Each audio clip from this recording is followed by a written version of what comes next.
everyone. I'm delighted to see once again Victor Tuzlukov, great friend.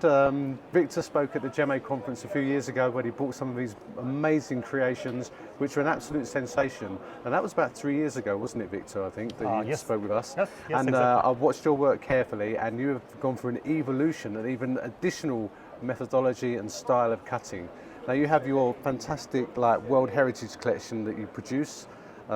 This guy is probably the master cutter in the whole world, and you can see what we're going to look now at some of the most amazing things that you've created. So why don't you just show us something and we'll discuss it. Well, the main idea of this collection is to represent world heritage, different countries, different cultures, different civilization. It could be one country with 2 or more civilization, like for example Italy, stone cut by design of Leonardo da Vinci, and the Roman Empire before, Goan civilization as well. So each stone contains some images, symbols inside the pattern of facets, and each stone has some meaning. This is another important thing. I try to represent gemstone as instrument to express the author's idea. Right, yeah. And if people come to me and ask, oh, what is it, citrine? I said, no, it is China, cut in citrine. So I switch approach. It's new direction in gem cutting. Yes, yeah. Art of faceting, real art. So, would you be able to take some pieces out so we can really look close up at them? Because they really are a sight to be seen.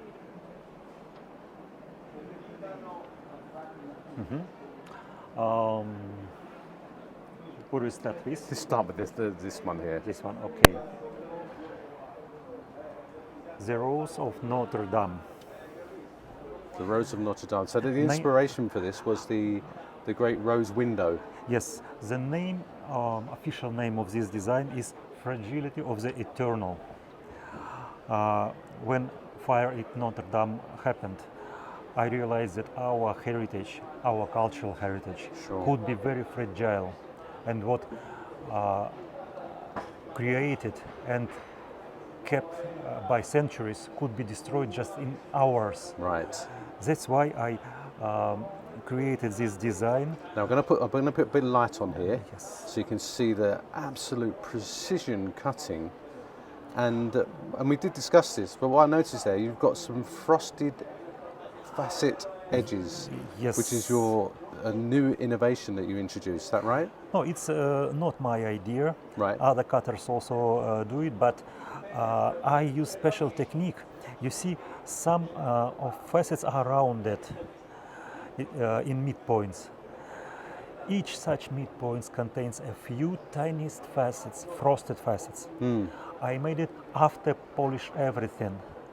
Right, okay. I go back to cutting lab and cut edges or corners. Wow. And can we look at the back of the stone as well? Because it's not just all about what you see from the front, but look at the back of the stone as well. Incredible precision. Everything in harmony, isn't it? The most difficult thing was to make the same width of these lines. Each lines has about 0.2 millimeters thing. And how long would this take you to actually complete a stone from start to finish? Oh, it was about 2 weeks. 2 weeks? Wow, yes, amazing. 2 weeks of concentrated work every day, about 8 to 9 hours a day. And this is cubic zirconia, is that right? Yes. I choose this material for this particular stone because many sparkles, color sparkles, gives our effect of stained glass. Yeah, absolutely. Cathedral. Wonderful, wonderful. That is superb. Okay, thank you, Victor. Welcome. Now, I must say, I also really love this off-center in Egypt. Smoky quartz here, this 165 carat stone. giving life, ancient Egypt.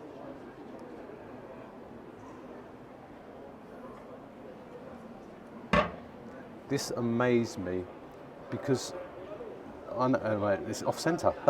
It's just so different. I'll put the light on so we can see some of the effects, but you can see it's a cascade of facets meeting at a point which is off center to the stones. Like a sun giving Sun life giving to light. everything. Look at this. How many facets are on there? Do you remember this? 1,160. 1,160 facets. Some are extremely long, and again, you've used that frosted technique, haven't you? Yes. On the very edges, even finer. Oh, look at the back.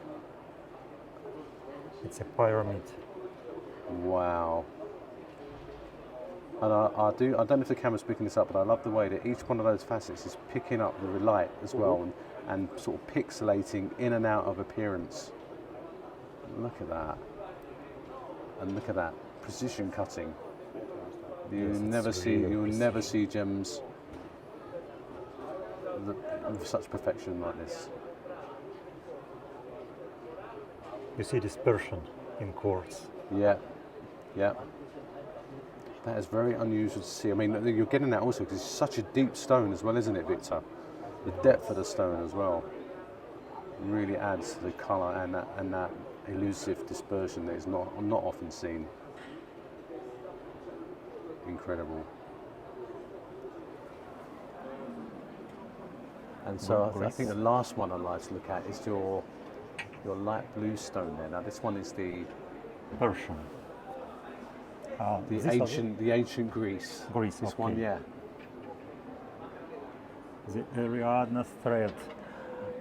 I inspired by real ancient coin, and I took this labyrinth from Crete coin. And just the beautiful geometry of this stone. I mean, to me it looks very almost Art Deco-ish in terms of its style.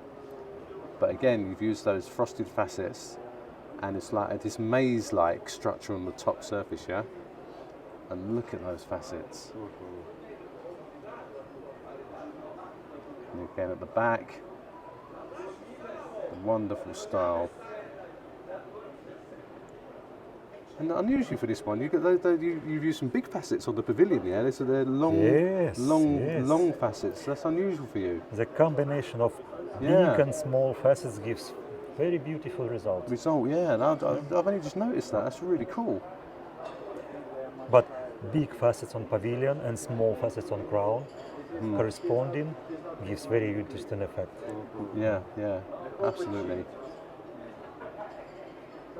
So ultimately, it's the style it just brings out the best in the material, but it's the innovation that you use and the complexity that is world class. Yeah.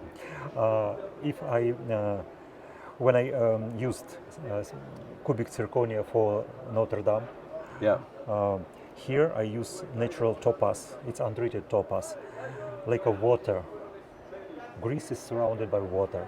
Right, of course, yeah. And this is labyrinth in water. That's absolutely wonderful. And I'll tell you what, while we're here, could we just maybe have a look at the Great Hart? Okay. I asked that because this is white or colourless cubic zirconia, yes? Yes. Which is a sort of a diamond simulant that people use, but it has great dispersion. So this should light up.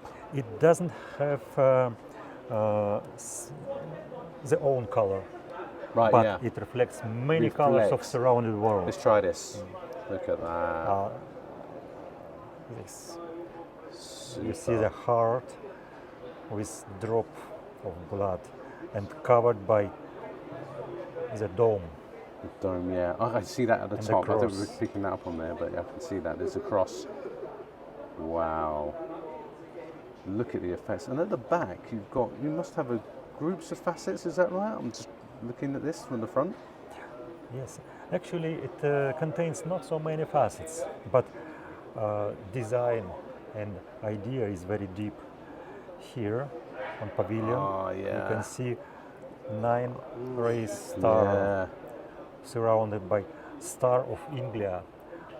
It's ancient Slavonic symbol, means Trinity, Right. Okay. 9 points. It's a That is very absolutely- deeply mystic stone. I mean, it's amazing that we're so used to seeing the sort of the cuts in many of the gems. You're saying like the kite facets and the the other facets are all very similar, but the style and variation that you use is incredible, all in one stone. And just look at that. Can you see the dispersion the material is giving there? Absolutely beautiful. Wow.